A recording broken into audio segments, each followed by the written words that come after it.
Alright, well, shalom everybody. I'm continuing with chapter 7 of Secret on the Tarmac. And last time I had read, I thought it was like maybe a half of chapter 7, and I stopped. I picked up, I had to watch the video again to remember where I left off. I read half of page 74, and I'm fixing to pick up where it's talking about the photographer again. And then I'm gonna go ahead and I think I'm gonna end up with 3 parts. So here we go. The photographer's actions would be noteworthy in this clandestine meeting. The photographer, along with a couple others, took a seat in a waiting car. It wasn't unusual. It was hot. The cars were waiting, and the staff had an itinerary to follow. There was nothing out of the ordinary for this crew. It wasn't their first government trip. They knew to stay in their lane and do their job. At this moment, the staff's job was to grab their stuff, exit the plane, and take a seat in a waiting vehicle. Some staffers were seated in the car when the charismatic, determined, and smart Bill Clinton intently walked toward the plane. This image reminded me of a sports fan with a smirk approaching a concession stand with no line. I was told he was armed with a medium, I'm not sure what that is. I was told he was armed with a medium smirk. Nothing too over the top, and a hand and a hand extended to the security team and close assistance to the Attorney General. Not a single member of the security team around Loretta Lynch's plane knew what the hell to do or how to act. The former President of the United States waltzed past several cars waiting to transport Attorney General Lynch and her team and approached the newly extended stairs from the private plane.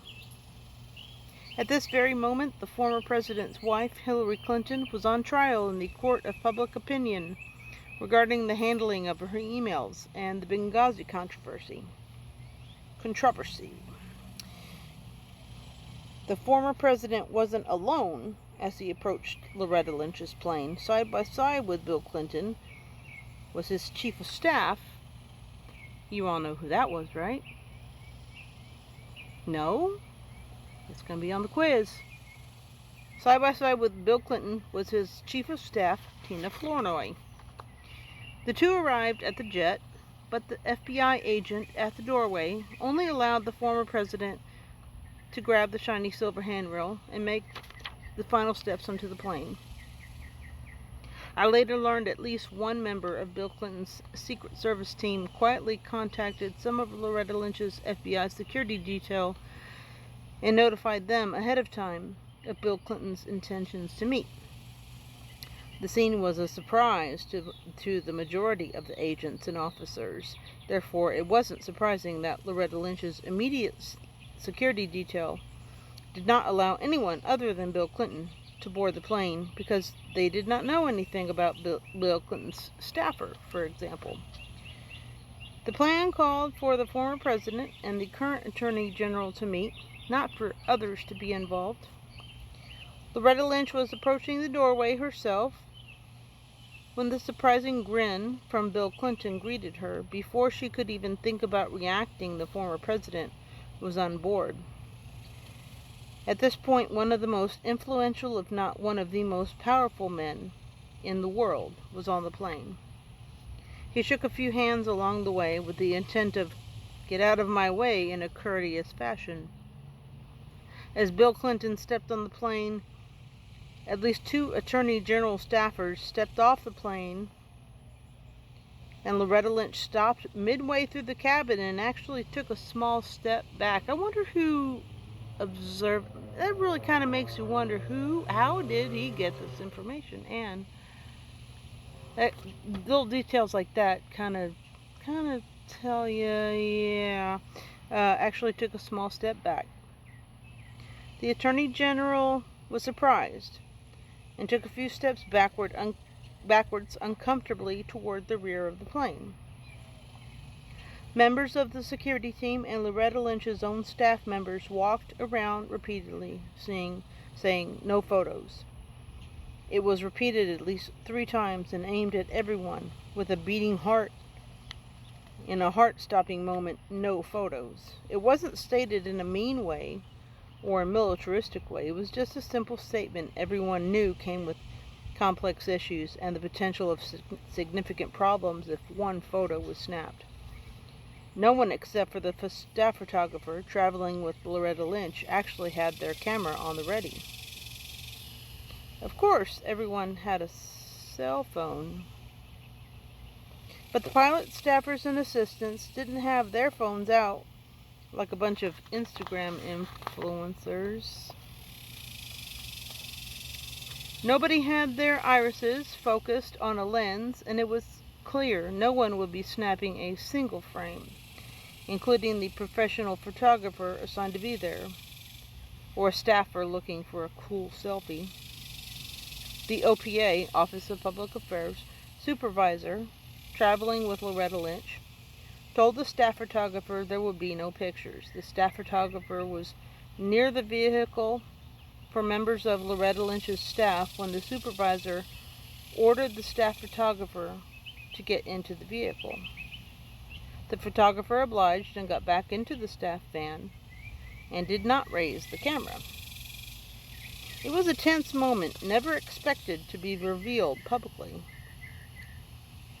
Outside the plane, many of the law enforcement officers, including the local FBI, local Secret Service, members of the Attorney General's Direct Detail, and some local Phoenix police officers, stood together.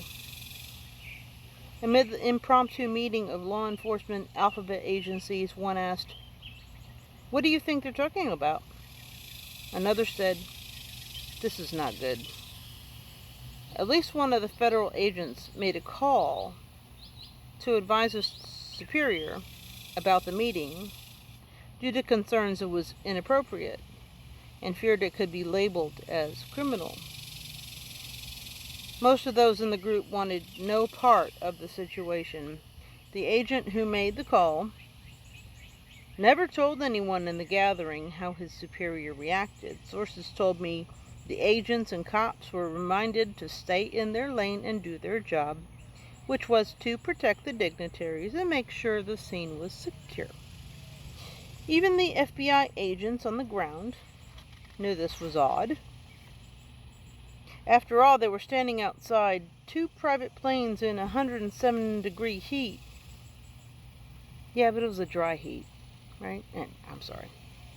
Even the FBI agents on the ground knew this was odd. After all, they were standing outside on 2 private planes in 107-degree heat as 2 people who likely shouldn't be meeting are actually meeting in private. After a couple quick moments, I'm told the agents and officers never really looked at each other in the eye due to the uncomfortable feeling marinating inside their guts. Most of the law enforcement team said little as silence fell on the hot black tarmac. Inside the plane, Loretta Lynch maintained her surprise with her unexpected visitor. Bill Clinton was on the plane fast, almost faster than she would have time to say no. It was all part of the plan. And I'm going to go ahead and pause there. I'm going to come back for part 3 on page 80. I should be able to finish the chapter. Just want to make sure these little videos aren't too long. And I'm going to upload this one to YouTube right now. And hopefully I'll make the second one. Hopefully I have enough space on my phone to do so. We'll see. Shalom.